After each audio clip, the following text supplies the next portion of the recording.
कोई सिंहासन चढ़ा कोई बंधा जंजीर येथे नाही उरा आले अवतार येथे नाही उरा आले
नाही उरो आले अवतार ए रते पामर जीव किती. प्रश्न असा आहे, ज्या विश्व मालकाने हे विश्व निर्माण केलंय, ज्या जगाच्या मालकाने हे जग निर्माण केलंय, त्या विश्व मालकाच्या बापाला जर या मृत्यू लोकाची यात्रा संपून जावं लागली तर तुमचा आणि बाप तुम्हाला मला सोडून गेला यात काहीच नवल नाही. लोक म्हणतात महाराज माझे वडील अपघाताने गेले, काही लोक म्हणतात माझे वडील कॅन्सरने गेले, काही लोक म्हणतात माझे वडील कोरोनात गेले, काही लोक सांगतात माझी आई या अमुक टमुक रोगाने गेली. खरं सांगू का, माणसं तुम्हाला सोडून गेले, माणसं मला सोडून गेले हे जगात विशेषच नाहीये. वाक्य परत लक्ष देऊन ऐका.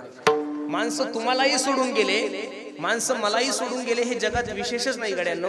माणसं आजच्या तारखेमध्ये जिवंत आहे हेच मोठं विशेष आहे गड्यांनो. माणसं आजच्या तारखेमध्ये जिवंत आहे ना.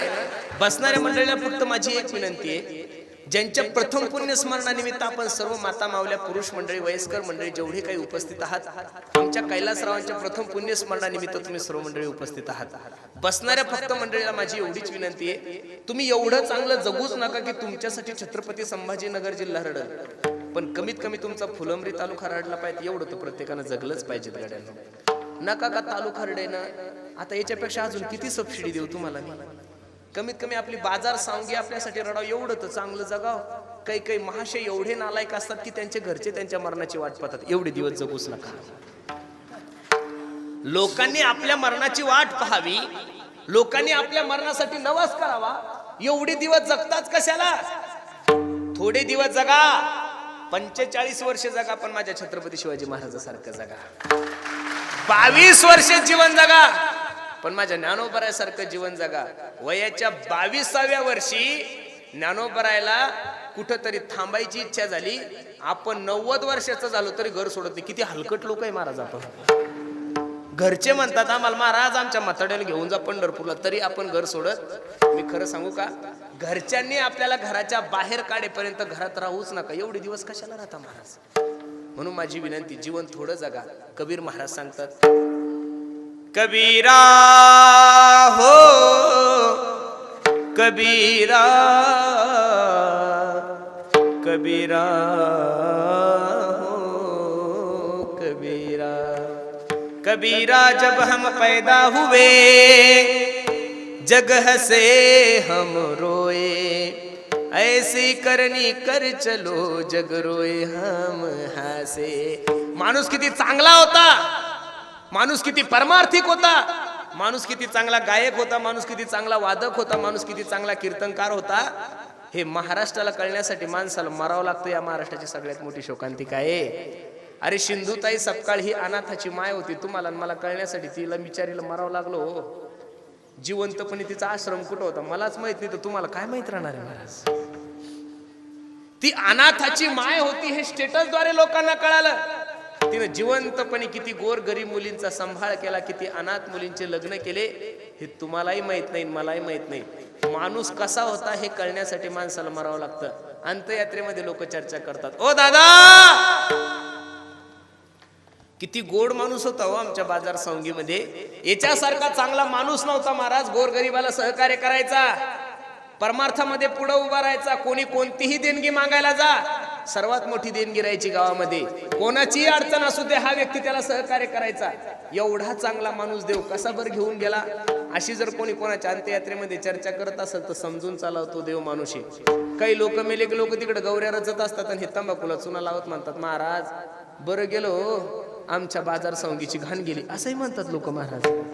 याने एक सुद्धा ग्रामपंचायत बिनविरोध होऊ दिली, याने एक सुद्धा सप्ताह चांगला होऊ दिला नाही. माणसासारखा आडवा माणूस जगात नाही महाराज कोण. तुम्ही थोडं विचार केलं तुमच्या लक्षात येईल. कुत्र मांजर डुक्कर बैल गाय म्हैस जेवढे काही प्राणी तेवढे सगळे आडवे जन्माला घातलेले देवाने. फक्त माणूसच उभा जन्माला घातला. देव तर डोक्याला हात लावून बसला. हे बिलिंदर उभा असून एवढं आडवं चालतं, बाय चान्स आडवा असतं तर किती आडवं चाललं असतं. 100 मांजरी आडव्या जाऊ द्या रोडनं तुमचं काम होईल, पण गावातला एक माणूस आडवा गेला तर गावाचा सप्ताह होत नाही. एवढी ताकद आहे माणसामध्ये. म्हणून बसणाऱ्या मंडळीला माझी विनंती आहे, जीवन थोडं जगा पण कसं जगा महाराज.